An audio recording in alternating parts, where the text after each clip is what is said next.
Good morning, everybody. Hello, I'm here. And why did that do that? Hey, it's happy Thursday.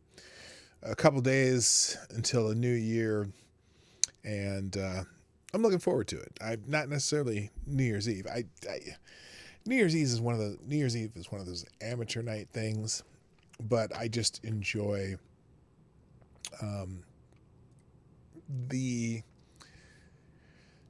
what's a good word for it? The hope, the anticipation, the renewal that the thought of a new year brings. It's another start to another year of your existence.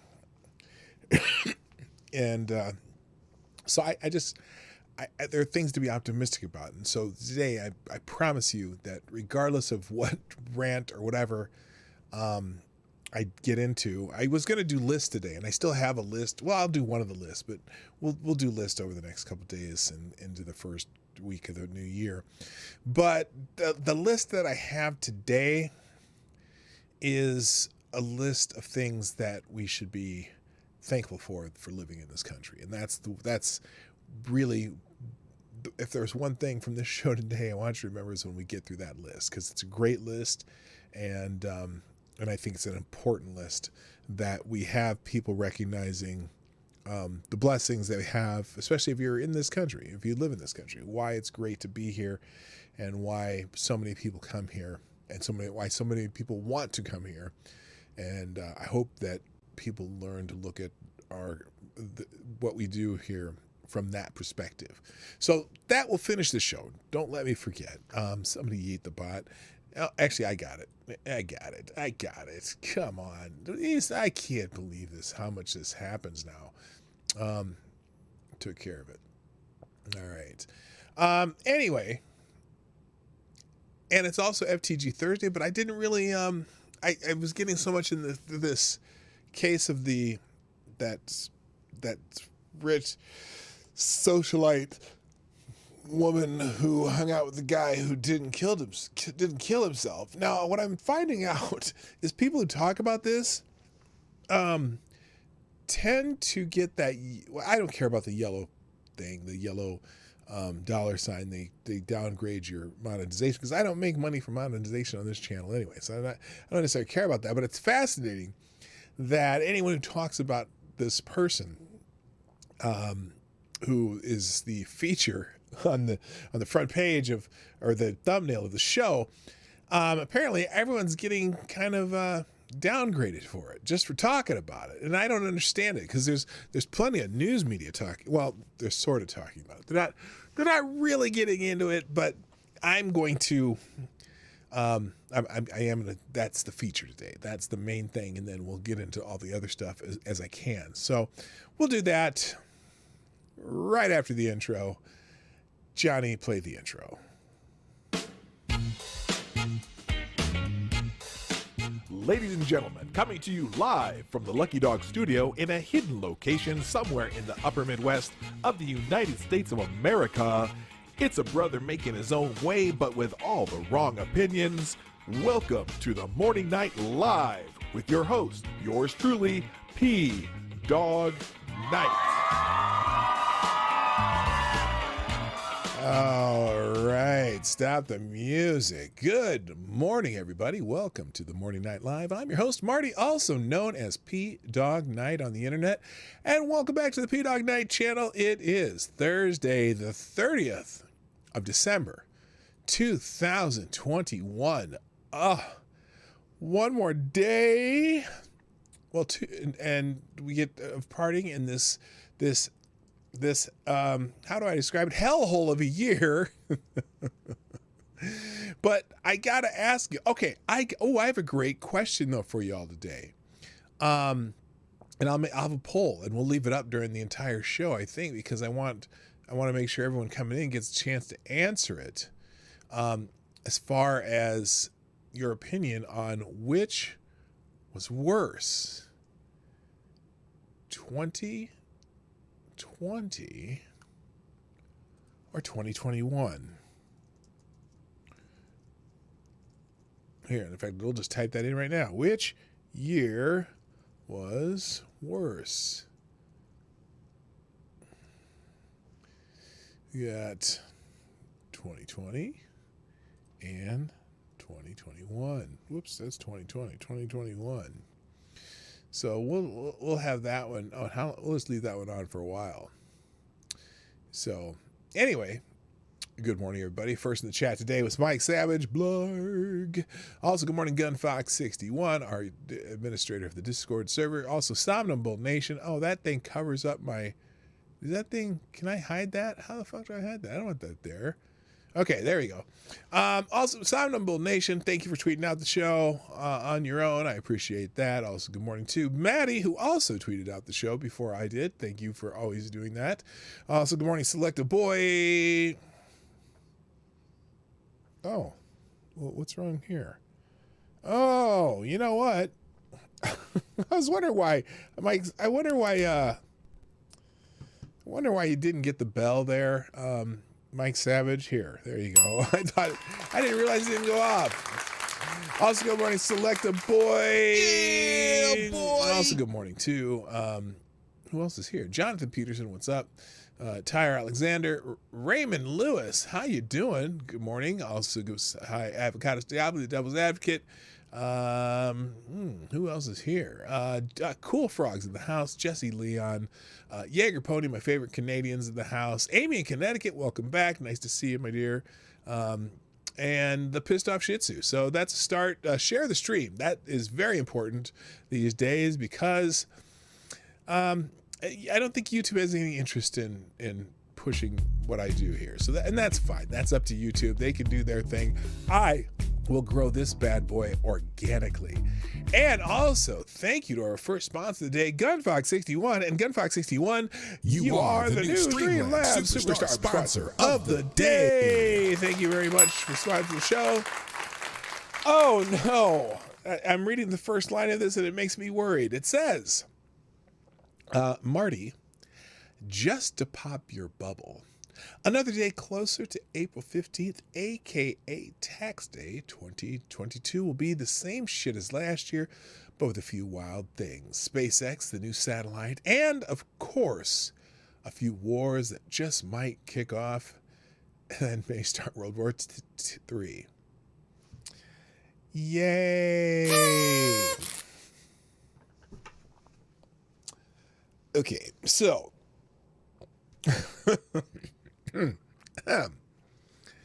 By the way, tomorrow I'm going to ask for predictions in the Super Chats. We're going to do predictions. So get your thinking caps on.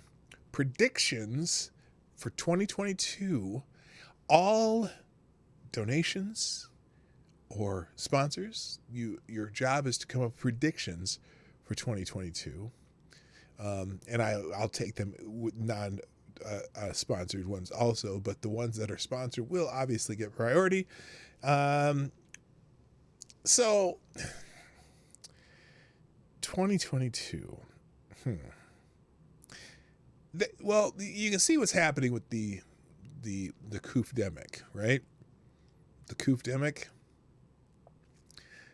You know, we had a record number of cases yesterday, and it's funny because I don't know if it was just the Biden administration just kind of just suggested that they're over testing, which is hilarious. But a record number of cases now, and also they're suggesting that they're going to stop using the cases metric and just use the hospitalizations and death metric, which. It's funny because some of us have been saying all that all along. Oh, yeah, by the way, thank you again, GunFox61, for sponsoring the show. I appreciate that. The metric of, they're going to start paying attention mostly to hospitalizations and deaths. And some of us have been saying that all along, that you keep pumping this cases thing. But now you pump the cases, and it really doesn't make this administration that was going to shut down the virus look very good now, does it? In fact, it makes it look kind of pathetic if you know, because they're worse than the guy with the funny hair. So that just thought of that. By the way, if you're just getting here, please participate in the poll at the top of the screen. I think it's at the top. I don't know where it is. Good morning, Spud Gun. Good morning, Attack Alpaca. Good morning, Lord Stanhope. Nice to see you all here. Share the stream. Hit the like button sometime during the show. Leave a comment. And sponsor the show. PDawgKnight.live. YouTube Super Chats. Or whatever it says down at the bottom. So anyway. 2022 is just around the corner, and we got ourselves a little gift yesterday for 2022. By the way, thank you also to what's it say? Oh, thank you, Manny Insomnible Nation. I already thanked you. So share the stream, retweet my tweet, follow me on other social media. By the way, Twitter, Minds, Gab, Parler, Getter, Cloud Hub, and what's the other one? Parler, Minds, Cloud Hub. I think I said them all. Gab. Okay, yeah. Or wherever. If you go to most social media, you'll find me under PDawgKnight. Except for Instagram, where I'm that Marty. But that's kind of a personal Instagram page where it's not really, I do mostly nature and cool things that I do and see. But occasionally it's our family. But again, oh no, predictions tomorrow. Don't put any predictions on. Well, okay, you predict that Max will commit suicide by June, and nobody will have any idea of how it happened, and how she double tapped herself in the back of the head with a rifle is a mystery. Well, you know, speaking of that, that is the top story this morning, at least for myself. Thank you for tweeting me too, Somnambule Nation. The big story today is that Ghislaine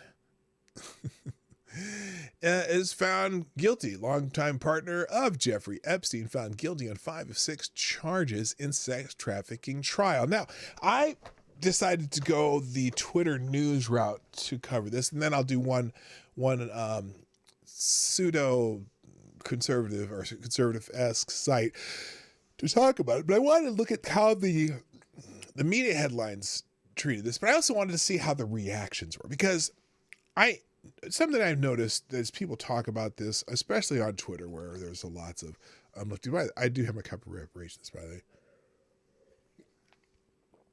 Every time I see this topic, particularly on Twitter, with any time there's a number of replies to the tweet or, people talking about it, inevitably, somewhere in the top 15 to 20 tweets, there will be a picture of Jeffrey Epstein with Donald Trump.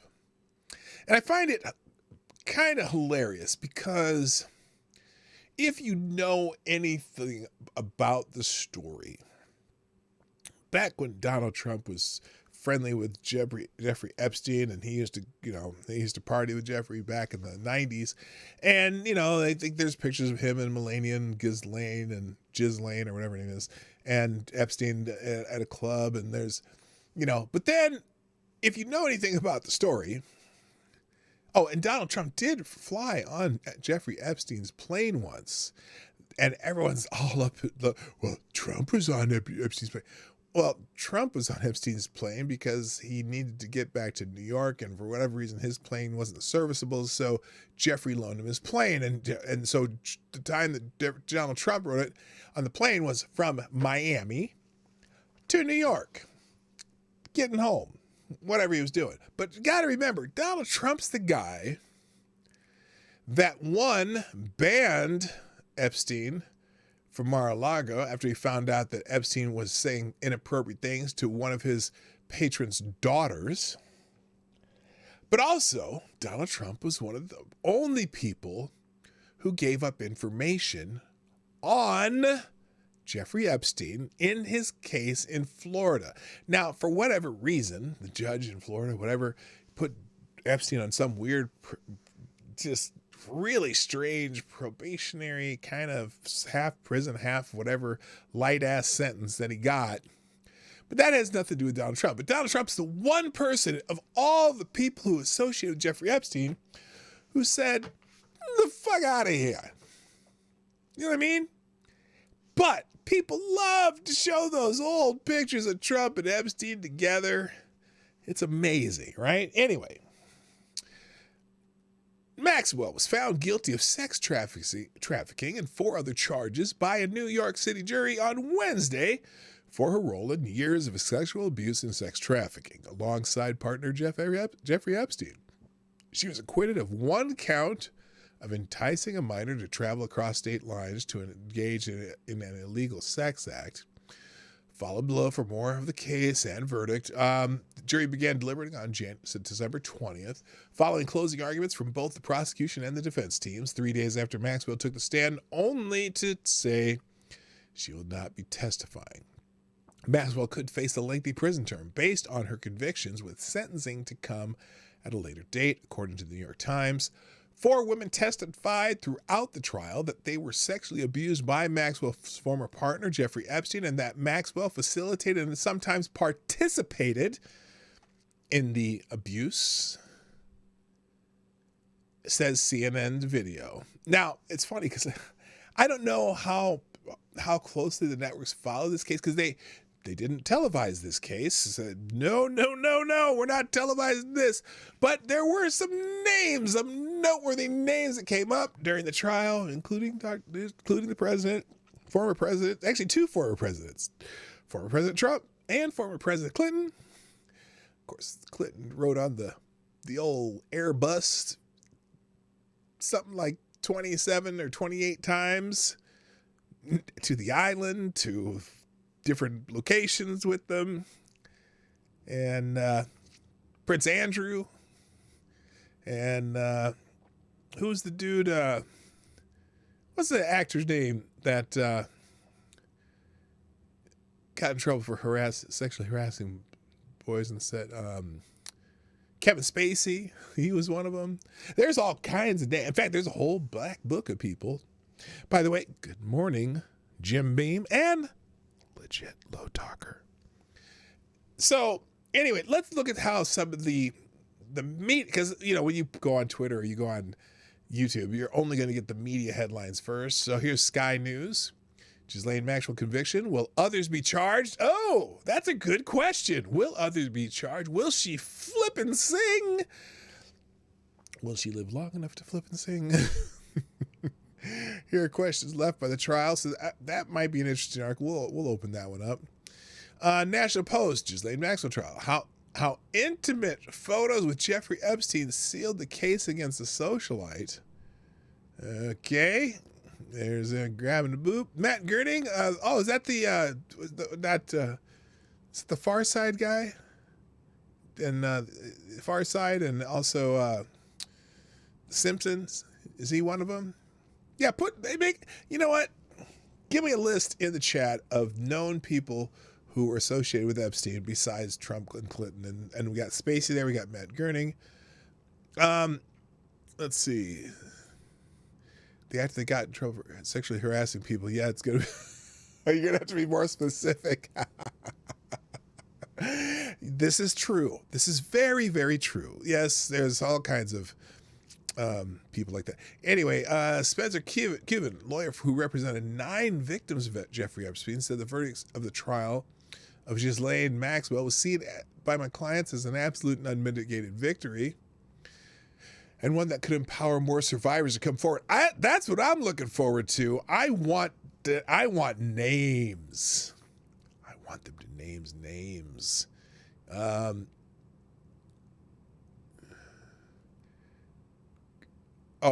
Gurning wasn't Far Side. That was Gary Lars. Oh no, Life in Hell. If you ever remember the cartoons Life in Hell, that's where The Simpsons came from. Chris Knoll, how you doing? Oh yeah, Bill Gates. Yes, Quentin Tarantino. Oh my gosh, Tony Blair. I didn't know Tony Blair was one of them too. Yeah, there's lots of names. Keep them coming. I want to hear. I want to see the name. I want the black book. They found a little black book. Chris Tucker. That's right. Yes. Yeah, Epstein made a lot of friends. Wait, Mike Savage. What is Mike Savage doing on that list? Oh no, Mike Savage. Still see her shooting herself in prison. Yeah, she's gonna find a way to shoot herself in prison. Anyway, the lawyer for Ghislaine Maxwell says we've already started working on the appeal, and we are confident she will be vindicated. I don't know how on appeal she's gonna be vindicated. That's not how it works. There has to be something wrong with the trial. But she told reporters afterwards the socialite was found guilty. Or after the socialite was found guilty, helping late financier Jeffrey Epstein sexually abuse teenage girls. The thing is, here's the problem. There's testimony that she participated too. I mean, is it okay that she participated in some of this sexual? I mean, yeah, the trafficking, they can say, okay, well, she wasn't trafficking. What? Yeah, they can try to say she wasn't trafficking, but the fact that she's participating in some of the sexcapades, you'd think that would be a problem too. They're underage to her too. This isn't something, yeah, it's bad that Epstein. I'm just wondering about the people who participated that were not Jeffrey Epstein and Ghislaine Maxwell. It's funny too. They just so conveniently lost the tapes that they found in Jeffrey Epstein's little private island. They found a whole bunch of tapes there. Apparently, he was recording a lot of stuff while he was there, and the FBI just miraculously lost the tapes. Fantastic. Ghislaine Maxwell, what trial? BBC is saying what the trial means for Prince Andrew, who we know. The Queen has him on a short leash, or put him out to pasture, basically. Marty, remember, women get a pass. Toxic men are always at fault. Yeah, I'm sorry. She Do you want the unredacted little black book? I want to see who's in there. I want to see dates, names, times, and who else to put in jail. That's what I want to see. Let's see. BBC, how accusers' testimony brought her down. The best headlines, though, are from the Babylon Bee. We'll get to that in a minute. Let's see. Oh, here it is. Here's the, I don't know if this is a press conference, but listen to this. A unanimous jury has found Ghislaine Maxwell guilty of one of the worst crimes imaginable, facilitating and participating in the sexual abuse of children, crimes that she committed with her longtime partner and co-conspirator, Jeffrey Epstein. I want to commend the bravery of the girls, now grown women, who stepped out of the shadows and into the courtroom. Heck yeah. Their courage and willingness to face their abuser made today's result and this case possible. A unanimous jury has found Ghislaine Maxwell guilty. Yes, Spud God, my Twitter DMs are open. Yeah, you can stream there. Thank you, Maddie, sponsoring the show. And Maddie, you are the new Streamland Superstar sponsor of the day. Who says, I get it, she was a victim as well, but when you help participate, you are now a perpetrator and need to be held accountable for your actions. Well, damn Skippy, you should be, of course, there. And here's the thing. You know the thing. You know the thing. I don't know how she was a victim, though. How was she a victim? She was of age. She was an adult. She made choices. She participated in some of the sex acts. She's what got rounded up the girls and always trying to find new blood new something. I don't know what you call it. Anyway, for her guy, hashtag Maxwell didn't kill herself. Good morning, Renee Mayette, by the way. Check out a guy named Rusty Shackelford. He has drone footage of the FBI raid on Pedo Island. Oh, I follow. Are you talking about on Twitter? I follow Rusty Shackelford. If it's the same one, I'm not sure. And actually, Rusty Shackelford follows me too. USA Today, jury finds her guilty. Bloomberg found guilty. Probably will be in court again probably next year on charges that she lied under oath about boyfriend Jeffrey Epstein's abuse of underage girls. So she's gonna, yeah, there's a possible perjury charge coming too. Let's see. So they all pretty much putting the same, they're putting the same spin on it, or at least they're not. Now here's where we start getting into Trump derangement syndrome, though, because so you got these. This is the headlines, and then for some reason these are all news outlets, right? The only person, Lourdes Del Rio, who's Lourdes Del Rio?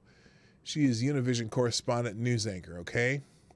But for some reason, Soledad O'Brien, who no longer works for any particular news agency, I believe, she's completely. She doesn't do anything, but somehow her tweet gets in here, and this is where Twitter tends to curate their lists, right? And someone from Matt Negan, who's now the host of Hardball, now that their own sexual harasser Chris Matthews is gone, says, just a reminder that the day Trump said, "I wish her well" to Ghislaine Maxwell, I don't know if he was being serious or what. The mainstream media honked out full-throated endorsements for his change in tone and more serious tone on coronavirus, and that this was while he was intentionally spreading it through misinformation. Now that's the dumbest shit I've ever heard. No, the president of the United States was not intentionally spreading the stupid 19, right? Now I don't know why he's using a Daily Show clip, but it's just stuff. And then this, okay, so this guy's Trump killing 800,000 people and sending best wishes to a child rapist facilitator gets him the president's new tone for the media. Trump killing 800,000 people. This guy says, okay, these guys, anyway. Oh, here was my point though. I want to go back through some of these news outlets because I want to see how long in each one it takes to get to a Donald Trump tweet. Okay, Donald Trump tweet. I wouldn't say 2020 or 2020 were bad years. That's fair. They were, for me, my year wasn't all that bad. My life did not change much due to the coof, other than, there was a time when you couldn't go to restaurants and stuff, but even then it didn't change much. We liked to cook at home. We did things outdoors. We did probably more stuff than we did if the restaurants were open.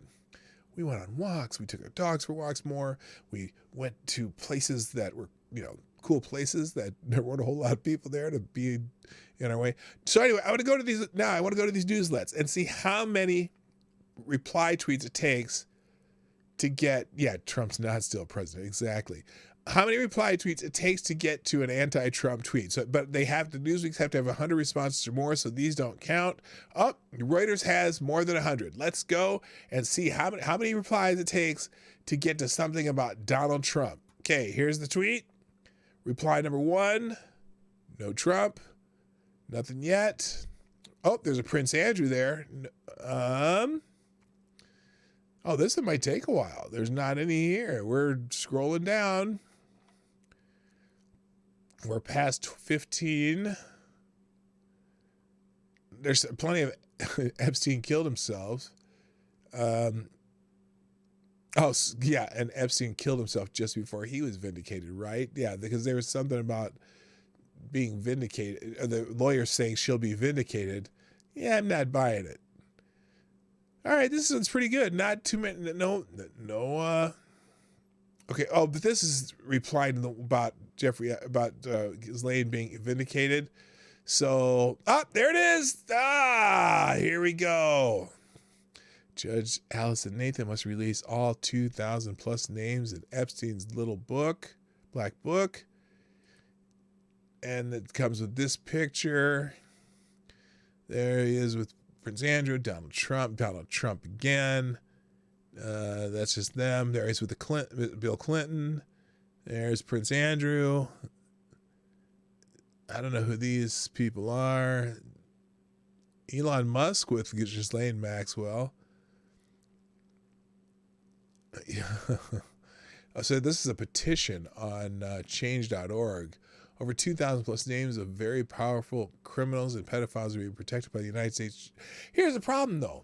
Not everybody in his book, I don't think, necessarily went to Pedophile Island. I'd be more interested in seeing the plain logs of who went where and when. That would be far more telling than who's in Jeffrey Epstein's book. Unless you got into Jeffrey Epstein's black book and it had notations on when, where, how, what, and what kind of things were done. If that were the case, that'd be great. I'd be more interested, though, in the plain logs. How many went to Pedo Island? How many went to this place in New Mexico? Logs that the people kept, his housekeeper kept of people coming in and out of the house. And then the great missing video that the FBI seems to just amazingly has happened to lose, right? But anyway, Maxwell's defense attorney came to an agreement with the prosecutor over the weekend that the 97-page directory would not be released to the public. Judge Allison Nathan had previously mentioned she wanted to avoid needless name dropping during the trial. Ghislaine's famous friends listed in the book include Prince Andrew, former U.S. Presidents Bill Clinton and Donald Trump. Just a few of many guilty rulers, celebrities, at least. Well, again, you can't assume because they were in a book that Jeffrey Epstein kept that they were participants. The more likely participants are the people who went to the island and the compound in New Mexico and maybe his apartment in New York City. So you can't say that everyone in the books are guilty. Again, we know who turned Epstein in, or at least cooperated. The only person who cooperated in his case in Florida happened to be the guy with the funny hair. So just saying, but yeah, it would be interesting to see who. Oh, by the way, I'll leave that petition in the in the description down below in the tab. Everything we look at today will be in a link in the description down below called a one-tab link in the second paragraph of the description. And if you want to find any of these things there, that's where they'll be. So anyway, all right, so it didn't take long to have a picture of Donald Trump. Let's try another one. Let's see, BBC has 242. Now, I bet there's going to be more Prince Andrew on this one. Natasha, good morning. Also, good morning, Zach Osborne, a.k.a. Plague Dr. Zach. Okay, there's the BBC. Here's Prince Andrew, very first reply. Of course, that's because that's his picture there. Let's see. I don't know what that is. That's nose and ear. What does that mean? Oh, they're trying to say that Jeffrey Epstein's still alive. Yep, more Prince Andrew. Let's see here. Metropolitan Police. Yeah, no. There it is. Donald Trump, of course. What does it mean to this guy? Because there he is, dancing right next to Epstein. And thank you, tall person. Tall person, you are the new Streamlabs Superstar sponsor of the day. Thank you, and good morning. Tall person says, Happy Bacon Day. Bacon Day? Really? Is it National Bacon Day? That is a holiday I can support. That, and you know, it's appropriate because between Christmas and New Year because that's a very, very important holiday. And Happy Bacon Day. I concur. Happy Bacon Day. Happy Bacon Day to all my followers today. Thank you very much, tall person. I appreciate you for response to the show. You are a great American. What is with the freaking bots, man? A couple times every show. Somebody eat the Russian there. Good morning, Chicago Mike, by the way. All right, so that didn't take long to find Donald Trump. You don't have to scroll very far. Let's try another one. Let's see. That was BBC's. Oh, I went too far. Let's go back. All right, here we go. Let's see. That was BBC. Who do we have next? It has to have 100 or more replies. NPR. Let's try NPR's. Let's see how long it takes to scroll down and find a Donald Trump. Not there. We're going slow. Any Donald Trumps? Oh, this is funny too. Oh, you can't see this, can you? Here's one. This is wait. Oh, it's right after this one, but here's is. There are memes too. Love is finishing each other's sentences. Thank you there for eating the bot. Remember who remembers the little Love Is cartoons that were in the newspapers back in the 70s and early 80s? Check Twitter for flight logs. Okay, I will do that. Thank you, Spud Gun. Love is finishing each other's sentences. Of course, then the next one, yes, the picture of Donald Trump and Melania with Jeffrey and Ghislaine. Of course, Donald Trump was with Melania then.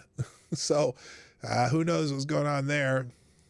Cool. Now follow that thread and investigate and prosecute everyone else that was involved. And are the names of the high-profile predators sealed? Has she taken the charges to protect all of the high-profile predators? Can she appeal and provide the names for a lesser sentence? Okay, so anyway, that's how long it took to get there. Let's see. Check Twitter for love means nothing in tennis. All right, let's see. That's nope, not 100 there, not 100 there. USA Today. Let's try it. Click. How many people replied? Donald Trump within the first 4 tweets. Oh, there with Melania and whatnot. Okay, so it doesn't take long. But you notice who you don't see pictures of, and maybe just because 334 Bloomberg. Let's try Bloomberg.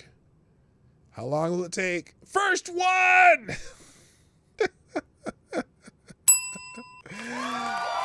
Oh my gosh.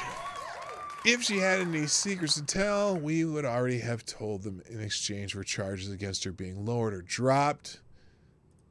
Yeah, probably. The question is, will she spill the beans on this guy and his other compatriot? Well, that you remember again, Donald Trump's the one who cooperated against him when he was prosecuted in Florida. But they sure love to put in the Donald Trump pics. It's funny, I'm not seeing a whole lot of Bill Clintons. Are they suppressing them? Oh, there, finally. Bill Clinton. But boy, they loved it. All the Trump haters are out in force when it comes to Ghislaine. All right, let me check this real quick because I know. Let's see, I got it. Why is this not happening? What's going on here? Give me a second here. Let's go into messages and give me a second. There we go. All right, so let's see.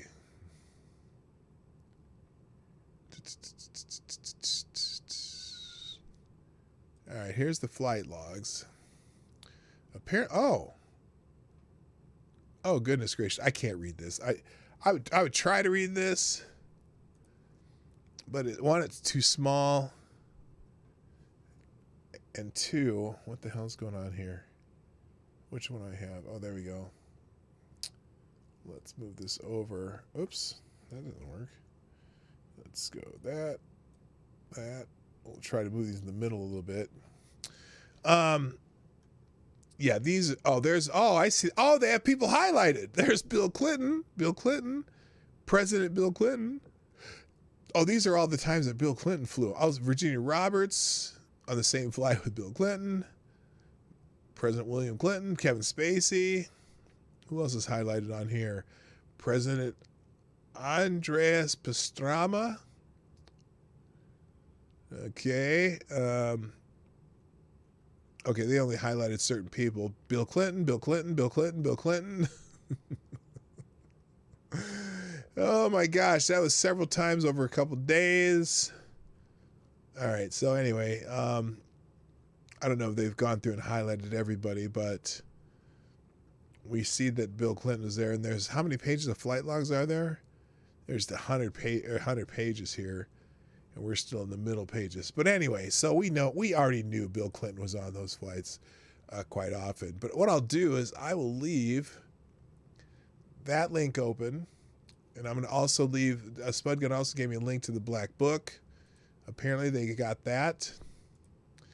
And wait a minute, how could that be? Oh, but it's got to be redacted though, right? This can't be right.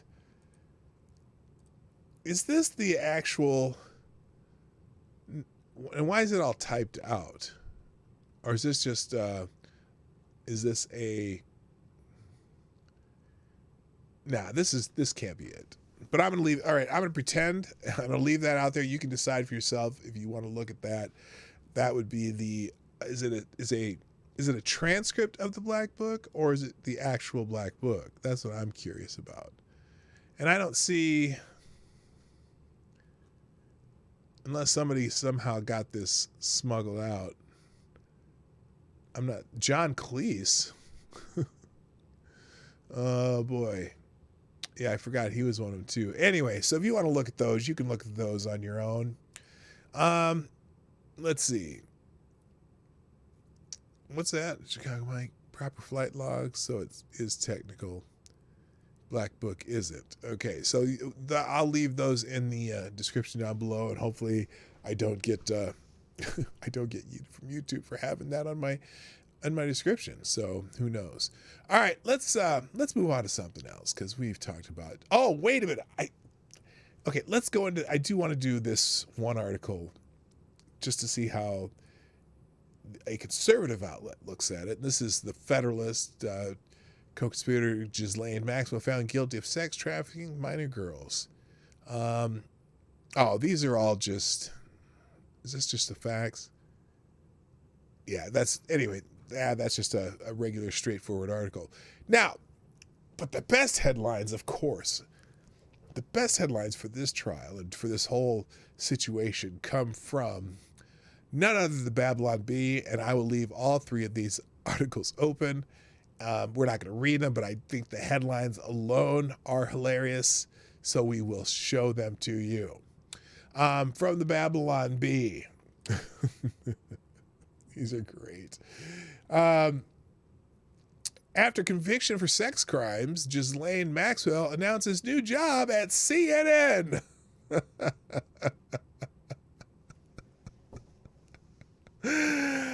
Oh, that is good. They are good. Also, from the Babylon Bee, exclusive from the Babylon Bee. Oops, stay there. FBI hires top-rated Italian bodyguard Luigi Clintonelli to protect Ghislaine Maxwell. So hopefully the video cameras all work really well and that they don't have any just random ropes lying around. Okay, and then finally this headline from the Babylon Bee. Ghislaine Maxwell sentenced to 10 unsupervised minutes with Hillary Clinton. Oh, good Lord. If you really want to read those, you can. They will be available in the description down below in the one link tab. All right. Other news. Let's see.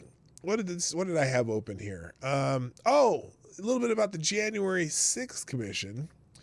Apparently, they're asking for some interesting things from people. So now, the January 6th Commission has demanded bank records of Trump staff in a bizarre intimidation attempt. They want their staff's bank records. Go figure. Taylor Budowich, Director of Communications for Save America, and President Donald J. Trump released a statement after the unconstitutional January 6th committee sent a subpoena to J.P. Morgan Chase for his banking records. Why? The statement reads in full. Sorry, I don't need you there, buddy. Democracy is under attack. However, not by the people who illegally entered the Capitol on January 6, 2021, but instead by a committee whose members walk freely in its halls every day.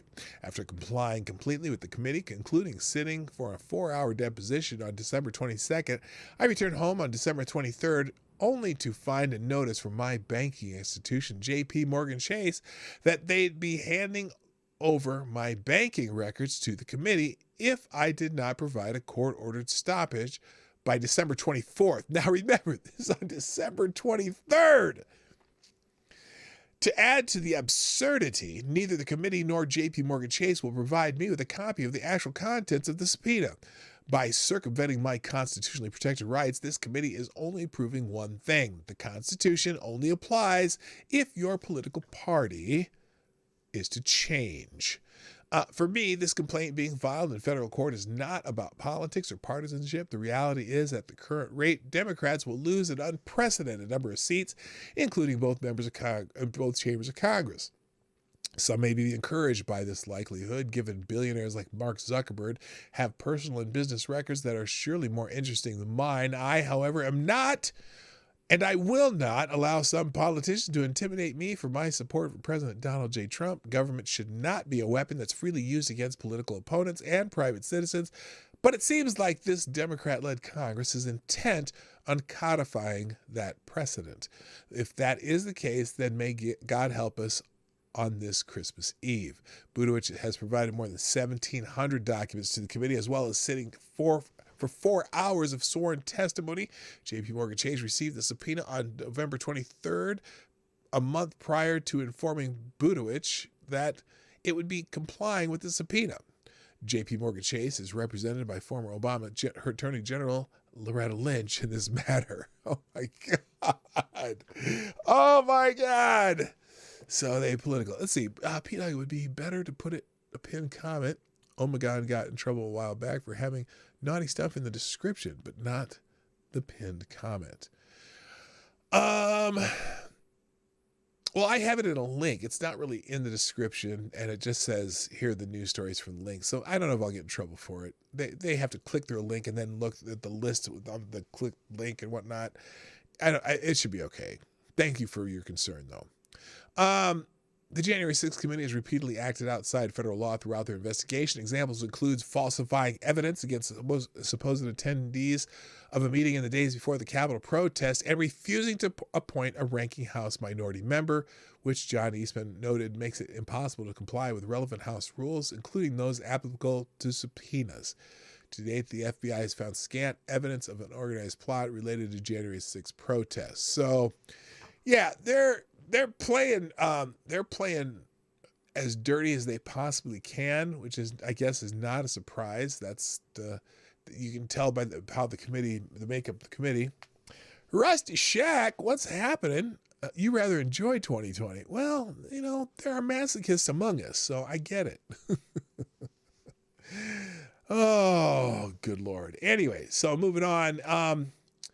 Oh, did you hear? I did not hear about this. I just saw this morning. Apparently there was another hate crime hoax in Maryland. Every good leftist knows and very much wants you to admit America is racist. A racist, hate-filled country in which people of color, Muslims, and other victim classes are routinely subjected to discrimination, harassment, and even violence.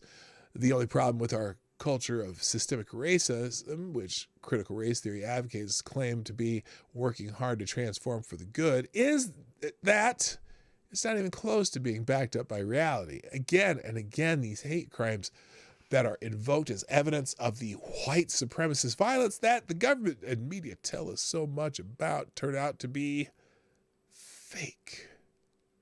Just before Christmas, yet another hate crime was unmasked as a hoax. The critical race theory crowd would be embarrassed by all this fakery if they were capable of embarrassment. The latest hoax started on November 16th at the Commons at the University of Maryland, Baltimore County, where, according to UMBC Police Chief Paul Dillon, a student reported to a Commons staff member that an unknown male attempted to remove her hijab. UMBC police are investigating, and the Division of Student Affairs reaching out to students most directly impacted, as well as shared governance leaders in our community. Dillon asked the UMBC community to come forward if they had any information about this crime and reminded the racist redneck yahoos roaming around at Baltimore that UMBC students, faculty, staff members, and visitors who choose to violate relevant policies and laws are solely responsible for their actions. This apparently needed to be said in order to try to quell any riots that might break out over the hate crime. Dillon assured UMBC students that justice would be done, regardless of the perception of systemic racism that had been reinforced by the hate crime itself. Quote, university authorities will make every effort to sanction individuals who violate those principles and laws. Now, let me just see if I can scroll down here. Oh, because, every time something like this happens, of course, the university, the university powers that be always come out with very lofty statements, right? So here's the intrepid guardian of justice also felt necessary to make sure everyone understood that UMBC was against hate crimes. Quote, such incidents are inconsistent with UMBC values, including our community respect for diversity and inclusion, end quote. In fact, UMBC was institutionally against hate crime. In fact, UMBC was institutionally against hate crimes. Students in need can support and contact I3B initiatives for identity, inclusion, and belonging, end quote. This campus office, also located in the Commons, declares proudly that, quote, UMBC is one of the most diverse campuses in the nation, and we value the richness that such diversity brings to campus life. The Initiative for Identity, Inclusion, and Belonging creates opportunities for students to build their awareness and knowledge of diverse people and cultures and belief systems. Through facilitated discussions, informal gatherings, educational engagements, presentations, and campus-wide events, individual students, student organizations, and classes learn the skills to create inclusive, just, and mutually respectful communities at UMBC and beyond. At UMBC and beyond! Hi, I already said hi, Rusty Shaq. So... With diversity and inclusion being so strongly valued at UMBC, Dylan thought it necessary to inform the elect about the presence of heretics. We believe it is important to alert our campus community about these divisive and hurtful occurrences. After all, how else could campus leftists feel the icy little thrill of fear of the lurking racists ready to brutalize them as soon as they were out of a lighted area under video surveillance? Now, after the news of this incident hit campus, the Muslim Student Association was quick to respond. Quote, "It has come to our attention that yesterday a hate crime has occurred to a Muslim sister on our campus. As you can imagine, we are shocked, disgusted, and outraged that an event like this has occurred to one of our own sisters in faith. As Muslims, our faith requires us to stand up for justice, especially for those who are constantly under oppression." Yes, see, the students at the University of Maryland in Baltimore campus are oppressed. That's why they're in college, because they're oppressed. Hello, 3-4 Yoda. But as it is often the case, there wasn't anything for leftists or members of the left's favorite religion to fear at all. And yet again, no sign of anyone being, quote, constantly under oppression, end quote. The College Fish reported that on Tuesday before Christmas that UMBC has ended its investigation of the incident, as video footage of the place where the assault was claimed to have taken place showed no sign of any such incident. Campus police officer Bruce Perry wrote in the police report that he and a detective reviewed the camera footage of the area where this incident was reported to have happened. We watched from 5 p.m. up to the point until it was reported to the Commons Information Desk. We did not see blank on the footage during that time. Oh no! Somebody lied? I am disgusted. Perry contacted the woman who had made the initial complaint and asked if she wanted to come in and give a statement about what happened. She indicated that she would come in and provide a statement if there is video of the incident. However, she didn't do so, and so lacking any further leads, UMBC ended its investigation. Why are there so many fake hate crimes of this kind?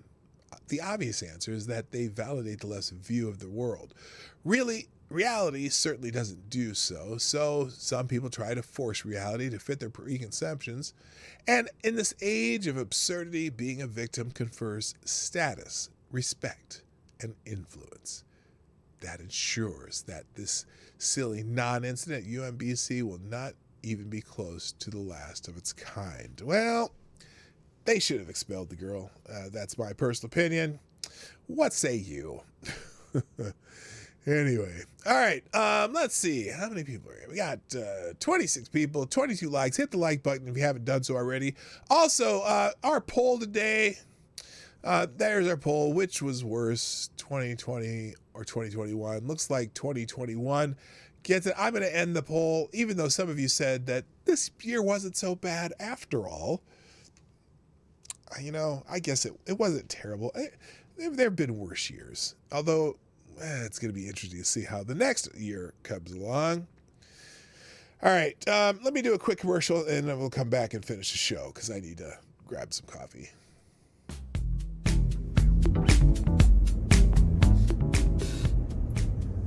Hey everybody, it's me, Marty. Welcome to the Morning Night Live. I hope you're enjoying the show. The Morning Night Live is sponsored by you, the viewers of the Morning Night Live. Please, if you have a moment, take time to share this stream by hitting that little arrow down below or up here if you're on a mobile. And please hit the like button. I know you like it, you're still here and you're still watching. And finally, if you want to support the show, you can do that through your donations and SuperChats, which are in the description down below. You can do that at Streamlabs link or at PDawgKnight.live. That every little bit helps. And thank you for watching. Now back to the show.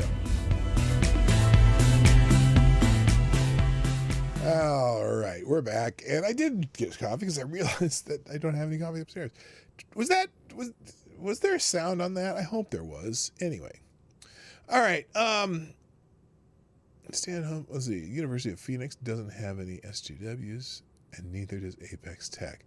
Yeah, there's some there. You guarantee there's some. Oh, that reminds me. Remember the two Arizona State students who were harassing the two white guys that were studying in, I guess, the Multicultural Center or whatever? Just an update on that story. Those girls were reprimanded by the university for harassing the guys, and now they're on a kind of a crusade, so to speak, of saying that that the university is racist for reprimanding them for harassing people who are studying, not minding their own business. So maybe I'll break out that video tomorrow. I think ABL did a video on that, and so on and so forth. So anyway, so yesterday we saw the video of the child and mother and child who were being kicked out of. I thought it was a pizza place, but apparently it was an Applebee's. Here's that story from yesterday, and we saw the video, but here's a little more about the story. The New York Police Department kicks out mom, upset child from Applebee's over vaccine cards, and they arrested some people too. One protester, a black man, he said, as a black man, I feel like I'm being pushed to the side and I don't count unless I jump through the hoops of what government tells me to do, and they are demanding that they invade my body autonomy. Huh. Hello, Busters Outlaws. The police department had quite a month thanks to New York City's stupid Fauci juice mandates. Bill de Blasio forced private businesses to require people, including children, to have the stupid 19 Fauci juice. On December 5th, officers surrounded the mom and child while telling them that they have to leave because they do not have the juice cards.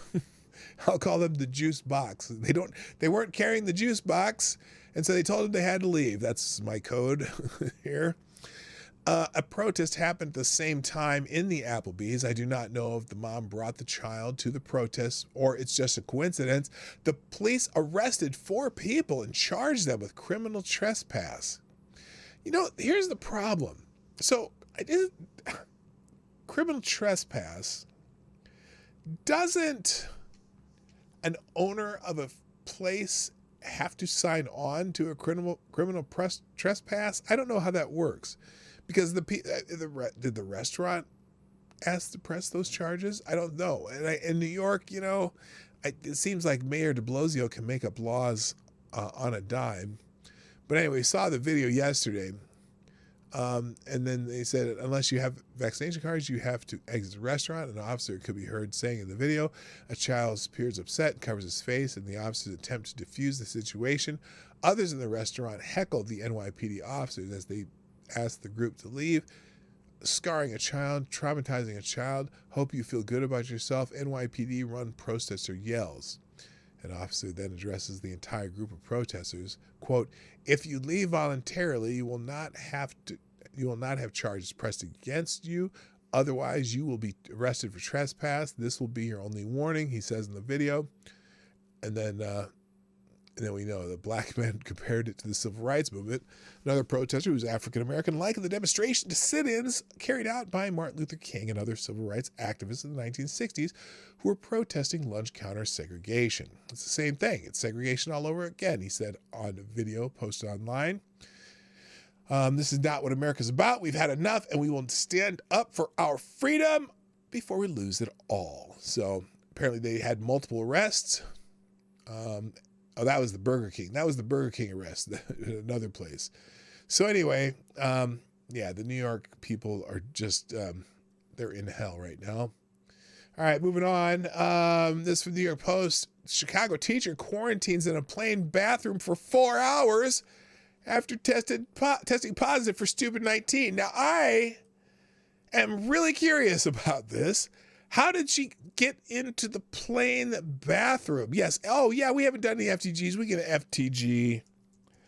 Mayor de Blasio. There we go. A Chicago teacher who was on a plane to Iceland last week for a European vacation said she quarantined in a bathroom for 4 hours after finding out mid-flight that she had stupid 19, according to reports. How did she find out mid-flight? Well, we're going to find out. Marisa Foteo told 13 on Your Side that her ordeal started somewhere over the Atlantic when she developed a sore throat. She said she packed a few rapid tests and took one in the plane's restroom. She found out that she had the virus within seconds. She said she informed a quickly thinking flight attendant who determined that there were not enough empty seats on the aircraft to properly isolate her. Foteo, I don't know how to say her name, told the station that she was concerned about the welfare of other passengers, so offered just to stay in the bathroom for the rest of the flight. I can't believe I spent 4 hours in that bathroom, but you got to do what you got to do, she said. I thought she could just wear a mask. Aren't you wearing masks on the plane? I thought the masks protect. You wear a mask so you protect yourself so you can protect others. What do you mean? Are you telling me the masks don't work? They don't protect others? Good Lord. Her post on TikTok was viewed by more than 3 million times. Well, let's watch her post on TikTok. Where's her post on TikTok? Hang on a second. Well, let's open a TikTok video and hear what this hoe has to say. I just call her a hoe. I had no reason to do that. All right, here we go. Wait a minute. Whoa. I do not want to hear the music because I can get dinged for the music. So here it is. She's on a plane to Iceland. And she packed. Well, I wonder if she packed the rapid test because she wanted to be able to get home. Because don't you have to take a test to get back on a plane to come home? Anyway, point of view, you tested positive for COVID while over the Atlantic Ocean. she just jumped in the bathroom and got herself tested. You know, everyone's going to get it. Everyone's going to get it. Everyone's going to get it. And I would rather get it now. I'd rather get the Omicron variant because this would be a good time to get everybody some antibodies. In fact, there's a study. There's a study that people who get the Omicron variant apparently have great lasting immunity afterwards. That's a study from South Africa where it started. Anyway, we'll find out. Let's mute the music and just see what this is. So she seems happy in the bathroom. Okay, is she talking at all? Nope, it's all music. You tested positive? Okay, so she's staying in the bathroom. Okay, I don't know why that one was... Why is that TikTok video shown or seen 4 million times? Anybody? Lord help me. Anyway, so there you go. She praised Icelander Air and the flight attendant who helped her during the flight. She said she has been comfortable in the Red Cross humanitarian hotel that she has been staying and plans to leave in a few days. Alrighty then. I'm whatever. Nobody cares. All right. You know, I was gonna save this for later. Maybe I'll find one more before this. Did we ever talk about the bizarre thing in there? Oh, apparently that Fauci's wife is gonna be heads the Department of Bioethics at the National Institute of Health. Great. This is the other one I want to talk about. So Florida and Texas officials have been kind of slamming the Biden administration because of the monoclonal antibody distribution. So I know Florida sent a letter. This is from Legal Insurrection. Officials in several states that Biden warned earlier this year to help or get out of the way are demanding his administration help with the distribution of monoclonal antibody treatments. Florida Surgeon General Joseph Ladapo accused the Biden administration of actively preventing the effective distribution of monoclonal antibody treatments in the U.S. by pausing shipments of Stupid-19 antibody treatments manufactured by two major drug companies. The letter, obtained by CBS News, was addressed to Secretary of Health and Human Services Xavier Becerra and accuses the federal government of beginning a sudden suspension of multiple monoclonal antibody therapy treatments. Last week, the Biden administration announced it would begin to reduce shipments of monoclonal antibody treatments made by the companies Regeneron and Eli Lilly because the drugs have not been proven to be effective against the new Omicron variant. As if that's the only version that people are getting. Are we Delta? Have we eliminated Delta now? Good Lord.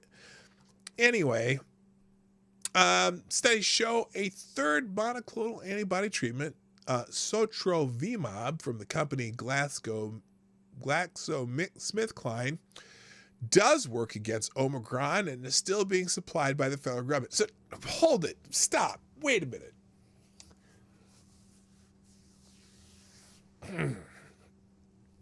So the Omicron variant is more transmissible, but less severe than the other variants. So, I guess, is it so important that we have treatments against the Omicron variant? I don't get it. But anyway, while those two treatments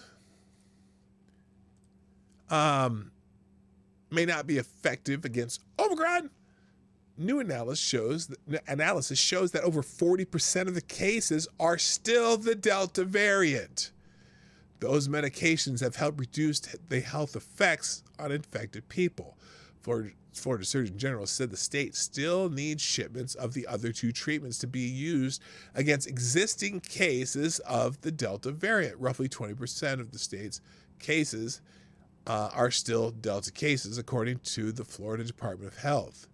I still don't know how they've determined which are which because they don't test for specific variants. But anyway, just my thoughts. Florida is a large, diverse state with one of the highest percentages of seniors in the United States, and we must empower healthcare providers to make decisions that will save the lives of Americans everywhere without the dictates imposed by the federal government. This is, this is just the Biden administration being dickheads, if you ask me. It's like, if they want the monoclonal antibodies to give to people, they just, why are you changing shit up on them? Now, Texas Governor Greg Abbott tweeted this. Biden vows full federal support to help states combat Stupid-19, but he is not.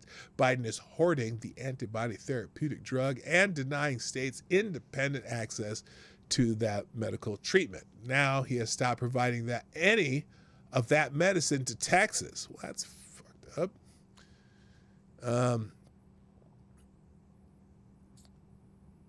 And apparently, the federal government this week allocated Vermont roughly 300 monoclonal antibody infusions. Of these, fewer than 80 were sotrovimab,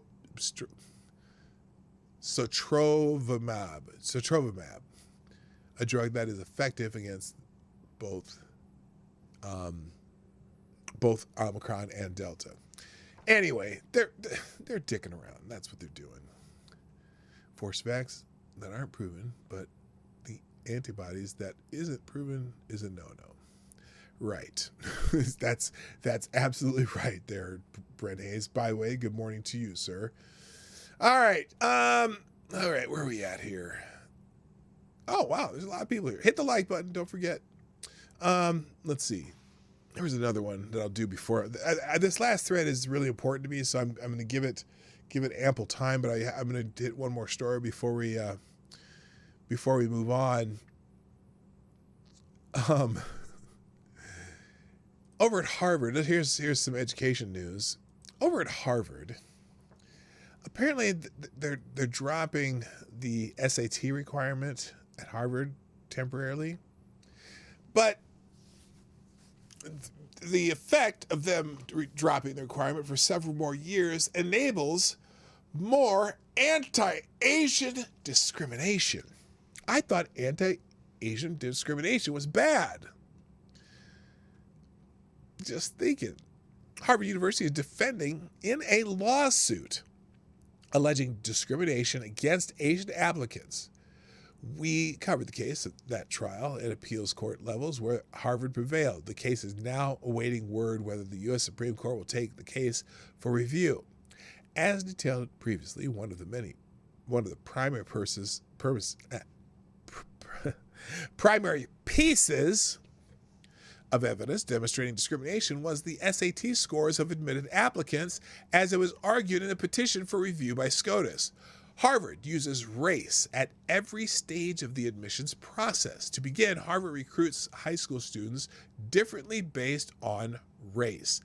At 154 to 56, African American and Hispanic students with a PSAT scores of 1100 and up are invited to apply to Harvard, but white and Asian students must score a 1350.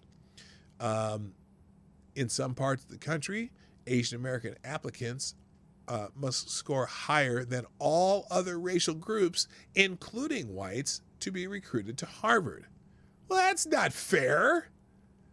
Harvard's admission data revealed astonishing racial disparities in admission rates among similarly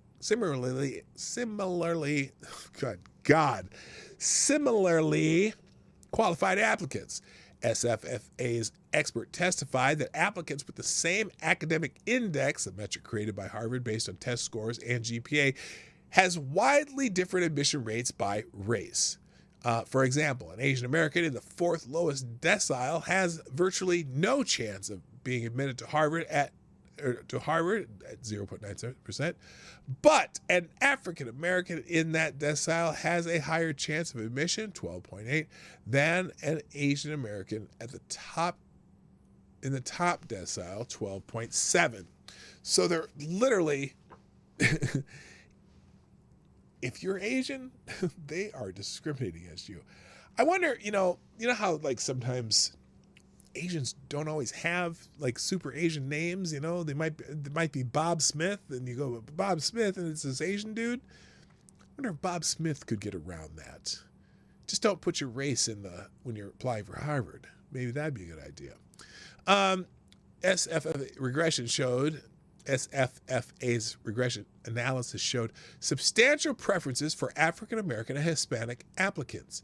Harvard's expert David Card agreed if Harvard eliminated racial preferences and adopted no race-neutral alternatives, Card also found that if the African American share of the class would fall from 14% to 6%, and the Hispanic share would fall from 14% to 9%.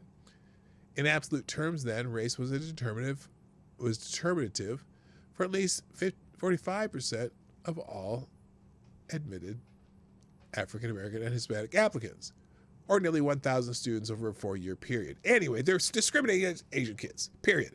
You can read the whole thing here, but it's amazing. Didn't we have this whole thing? Didn't we have this whole thing about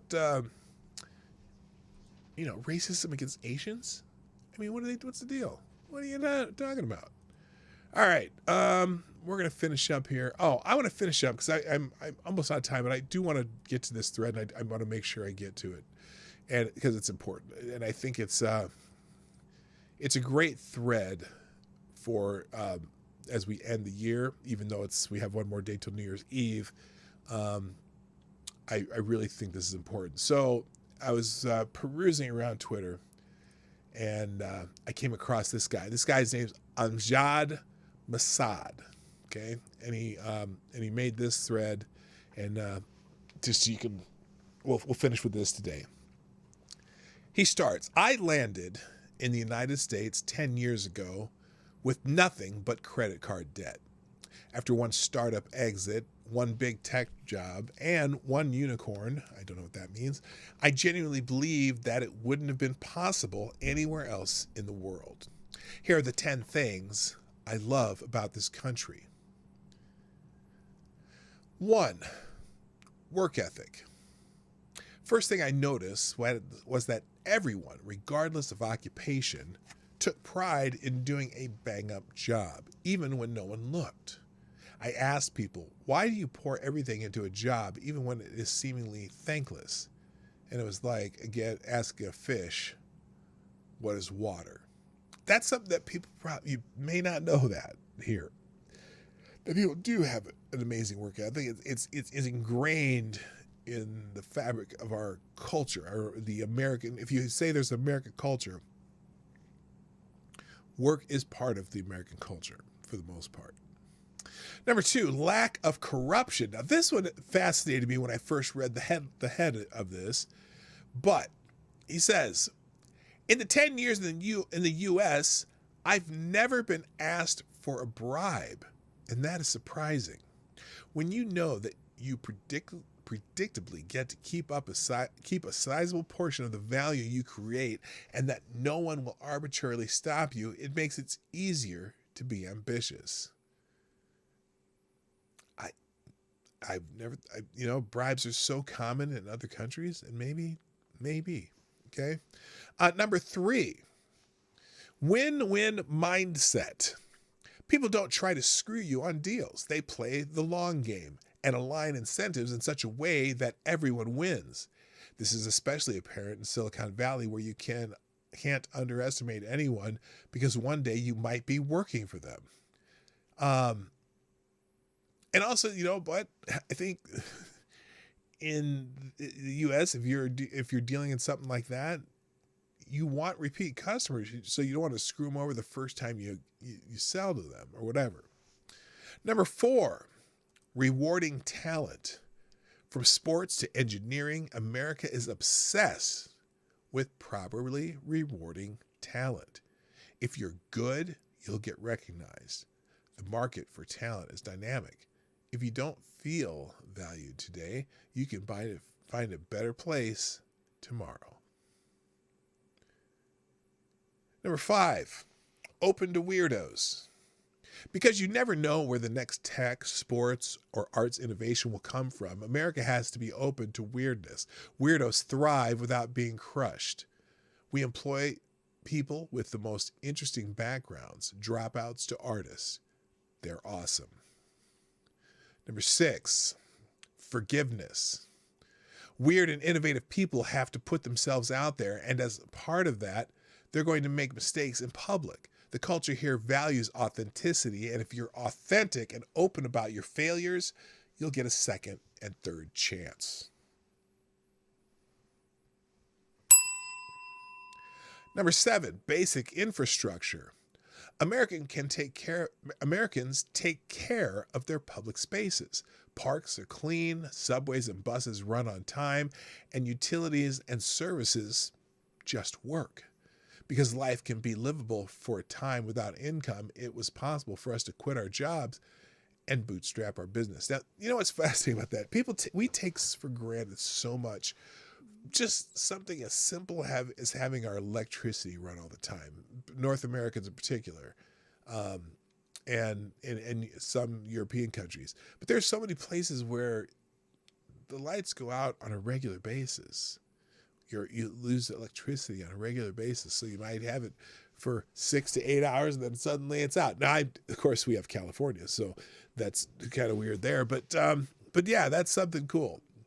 Number 8, optimism. When you step foot in the U.S., there's a palpable sense of optimism. People believe that tomorrow will be better than today. They don't know where progress will come from, but that's why they're open to differences. When we started up, even unbelievers encouraged us. Number 9, freedom. Clearly a cliche, but it's totally true. None of the above works. None of the above works if you're not free to explore and tinker, to build companies, and to move freely. I find it amazing that if I respect the law and others, I can do whatever I want without being compelled or restricted. For the most part. Number 10, access to capital. It's a lot harder to innovate and try to change the world without capital. If you have a good idea and track record, then someone will be willing to bet on you. The respect for entrepreneurship in this country is inspiring, and it makes the whole thing tick. And finally, he finishes it up with this. Because of the characters limit, I couldn't caveat the generalities that I made. It's hard to talk about an entire nation without making those, and my experience can be very different from yours. Also, we can do a lot better and make sure everyone has equal access to opportunity. Finally, many of the things that I talked about are under threat, largely from people who don't know how special they have it. America's is worth protecting, and realizing that progress can be made without destroying the things that made it special. Now, there's an interesting part of this. I'm not sure where this was. Maybe I missed it. Did I pass it? There was one where he said,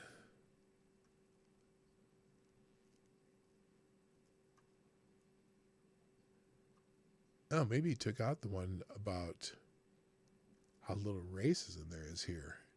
And I thought for sure that's the one that people would have the most problem with. But compared to other countries, like as far as can you succeed, what your race, regardless of what your race is, whatever your status is, what your class is, yes, you can. And some people had some problems with that, but other than that, there's a pretty good thread.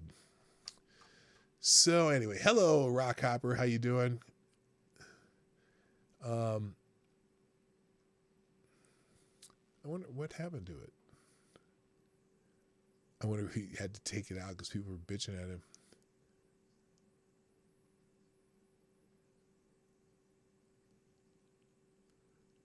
All right. Well, anyway, I can't find it there.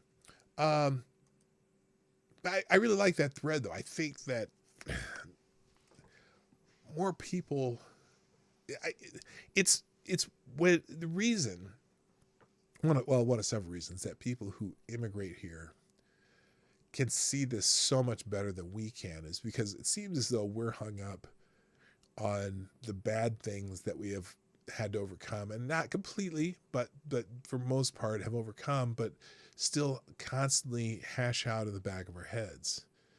And I wish people had more of that mindset from the immigrants who come here and see it from the perspective of where they came from, and that there are great possibilities no matter what your lot in life is in this country. You don't have to be stuck in a terrible place, and because there's always some way, it just with some effort and not even necessarily innovation, just some effort, sometimes you can make your world, you can make your own world a better place, and that's always a possibility in America. And so I hope that I'm going to leave that thread, and again, I'll leave that in the links. Let me put the first part of it. I'll make that sure that the first part of it's there. And, if you get a chance, you want to read that one again, like I said, it'll be in the links. I don't think you have to have a Twitter account to read these, do you? I'm not sure. But it'll be in the links, and I hope you get a chance to read it again. So I'm going to call it a day for today. However, I may stream again this afternoon. Definitely will be here tomorrow for a New Year's Eve show, and possibly even tomorrow night for a New Year's Eve show, where we might do a drunk stream or something of that nature. Maybe me and Lady Boomer will do it together, or maybe it'll just be me. But so just plan on seeing my face a couple more times if you so choose before the end of this year. But for today, I'm gonna call this one quits. Thank you for those who sponsor the show, Gunfox61, Maddie, and Tall Person, who all I greatly, greatly appreciate you. And we're here Monday through Friday, just like pretty much every week, Monday through Friday, 10 o'clock Eastern. Oh, hello. Now what? Good. Here's a good one too. So now it says, when we think we can improve our life, we can. When we think we cannot, when we think we can't, we cannot. Bless you for sharing the truth. Love you always. Well, I love you too, Gwen. Nice to have you in the chat. Nice to see that you were here. So on that note, thank you. I'll be back tomorrow, and I'll be back this afternoon. You'll see this beautiful face again if you so choose to click on that link on your computer. I hope you do. Thank you for being here today. My name is PDawgKnight, and I am out of here. Bye-bye.